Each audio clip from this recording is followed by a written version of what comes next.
Hello there and welcome back. Today is day 14 of the Love My Love Life Bootcamp, and today we're actually going to focus on the setup, right? We are going to focus on the setup from Hollywood and fairy tales and different things like that.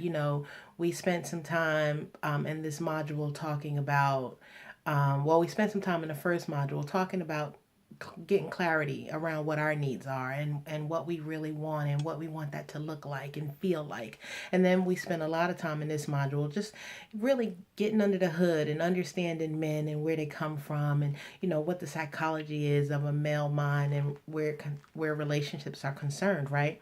And then today, like I said, we're going to focus on the setup. So to be clear, right? Let me just make it perfectly clear that, I cut my teeth on Harlequin romance novels, right? And so, Auntie used to have like books everywhere. She used to read them like it felt like a million a day. And I was always an avid reader, and they were what was around to read. So I read like day in and day out just the great love stories. Girl meets guy is a jerk, guy redeems himself, girl falls in love, and they live happily ever after. They get married. There may be a little epilogue at the end of the story where, like a year later they have a kid or whatever. But that's the end, and then we're left to our own devices as to what happens after that. It's just all roses and beautiful things, right? You think about like fairy tales, right? The same type of setup, and the guy rescues the girl and she just loves him and they get married and they live happily ever after. And we never get to think about what that happily ever after looks like. And we certainly don't ever get part two of that story. Like, who has seen Snow White part two or Cinderella part two or Beauty and the Beast, where like years and years down the line, we get to see like how they're making out, how they're faring in that relationship. And you think about like Hollywood. Oh, you want to talk about the setup? Let's talk about the Hollywood setup, right? So let's think about when relationships are new and they're fresh and they're sweet, right? In Hollywood, they're the rom-com, right? The romantic comedies. And so it's like you know, the girl meets the guy again. The guy proves himself to be a jerk, or maybe sometimes the girl's a jerk, and and she runs and he chases her, and then he finally catches her and he redeems himself and he's a great guy, and he proposes in the restaurant with the ring and the music and down on one knee and the flowers and everybody's looking on, and he proposes and she says yes, and they live happily ever after, right? And then because if you think about part two of that story, right, is the drama, right? So when we think about the Hollywood dramas where relationships are concerned, right, there is infidelity, there's divorce, there's contempt, there's remorse, there's all kinds of secrets, and like at the end of the day there's misery, right?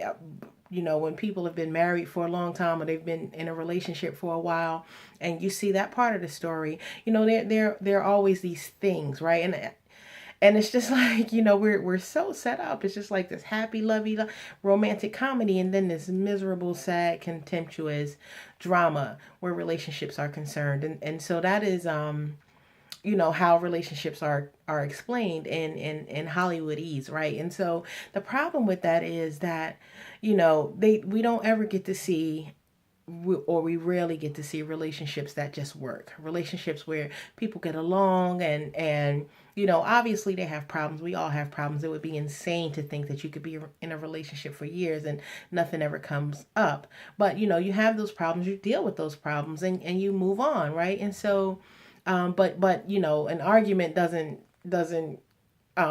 is not cataclysmic. It's not like the end of the relationship. Like, you can have an argument and still have a relationship, or you can have a disagreement and still have a relationship, but we don't ever get to see that, right? And so we are totally, definitely just like set up, where relationships are and commitment are concerned. I mean, we actually really live in a time where we may want a relationship, but relationships aren't respected. They aren't endeared. We aren't like they aren't admired like they once were. And so it makes sense again that it's really hard for a man to express his emotions, because when he's watching it, all it is pain. It's just like you express yourself, you fall in love, you do all of these things, and then you know she doesn't get along with your family. She nags you every time you do something. She hates you. She doesn't want you to hang out with your friends. And that is what he gets to see. Like, this just insecure woman who's never satisfied. She's never happy. She can't be complete. She needs him. Blah. It's ridiculous, right? And so, what I endeavor to do here in this training and in all of my trainings is to really teach you to understand, right, how to really love a man so that you can teach him how to love you, right? Because I can tell you right now that the classes that they have, the trainings that they have for men around relationships, the ones that I've seen, there are a few decent ones out there, but the majority of them are like, how to slick talk, how to, get a girl. And, very, very rarely do you see anything about really how to make a woman happy or how to really, without being like manipulative or anything along those lines. So, it's really about you pushing the envelope, you growing and developing as a person and really embracing your strength, right? And you growing so that you can give him the opportunity to grow with you, to play in your game, to jump in your world. And so what we're going to do today, just as a quick assignment today, you don't even have to write it down if you want. It could be helpful if you do, but you don't even have to if you don't want to. I really just want you to think about what part 2 of that looks like.